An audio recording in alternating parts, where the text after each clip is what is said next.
السلام عليكم ورحمة الله تعالى وبركاته. متابعينا الكرام، كنتمنى من الله عز وجل تكونوا بأحسن الأحوال وانتم كتشاهدوا هذا الفيديو. مرحبا بكم معايا فيديو جديد وخبر جديد على قناتكم شوفوا اش طاري. ما تنسونيش اخوتي دائما من اللايك والتعليق بخصوص الموضوع. وانتم غادي تسمعوا شهرزاد باطمة بالفيديو شنو قالت على الناس اللي خرجوا عليها بزاف ديال الاشاعات. فخليكم معايا اخوتي حتى الاخير باش تعرفوا على التفاصيل وشنو نزلات شهرزاد باطمة على حسابها على مواقع التواصل الاجتماعي تيك توك وكذلك انستغرام. بالنسبة إخواني أخواتي لشهرزاد باطمة واللي خرجت عليها بعض الإشاعات واللي كيقولوا بزاف ديال الناس أنها مرضات بعد عملية التكميم. فخرجت شهرزاد باطمة بواحد الفيديو كتنفي فيه جميع الأخبار اللي كتروج حاليا، وداكشي كامل ما منه والو. يعني من مورا ما ماتت سلمى يعني خرجت بزاف ديال الإشاعات على شهرزاد باطمة. كنتمناو ليها الصحة والسلامة يا ربي، وشهرزاد باطمة بخير وعلى خير. وانا تواصلت معها شخصيا.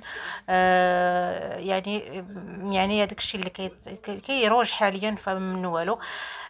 غادي نخليكم مع شنو قال شهرزاد باطمة ونرجعوا من بعد. صراحه البنات انا كنت كنرتاح، ما كنتش باغا نبان، كنت كنرتاح واخد عطله ديالي، جا عندنا العائله، كنت كندور مع وليداتي البحر كذا، كنت بخير البنات وما كنتش غادي نبان. دابا كنت باغا ناخذ وقتي الكافي، فتره نقاهه كامله مكموله، ولكن كنشوف لي كومونتير كلكم مخلوعين عليا، واليوم كاع كلكم تليفوني ما سكتش. الله يرحم سلمى، الله يرحمها، الله يثبت عند السؤال، الله يصبر والديها، الله يصبر ماماها ورجلها وعدوسها وعائلتها كامله، والله يحفظ لها داك الوليد وصافي. حتى انا درني خاطري، والله درني خاطري البنات. انا راه بخير، بغيت نقول لكم انا راه بخير وصحيحتي لاباس الحمد لله، غير كنرتاح البنات، كنرتاح من كل شيء، من الضغوطات النفسيه، كنرتاح من كل شيء. وما تخافوا عليا والو، كنبغيكم وشكرا. فكما سمعتوا اخواني اخواتي، شهرزاد باطمة الله يحفظها لوليداتها يا ربي، كتمتع بصحه جيده. يعني الناس غير تابعين للموجه من مورا ماتت المرحومه سلمى. يعني بزاف ديال الناس خرجوا بواحد الاشاعات اللي صراحه ما منهم حتى شي حاجه.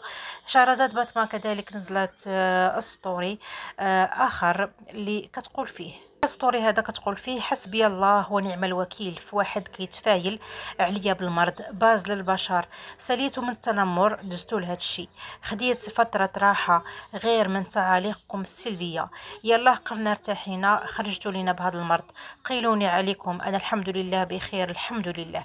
فكما سمعتوا اخواني اخواتي، شهرزاد باطمة واللي في هذا الستوري هذا لخصات كل شيء. شهرزاد باطمة كتمتع بصحه جيده الحمد لله، ما كاين داك الاخبار داك الشيء كامل غير اشاعات.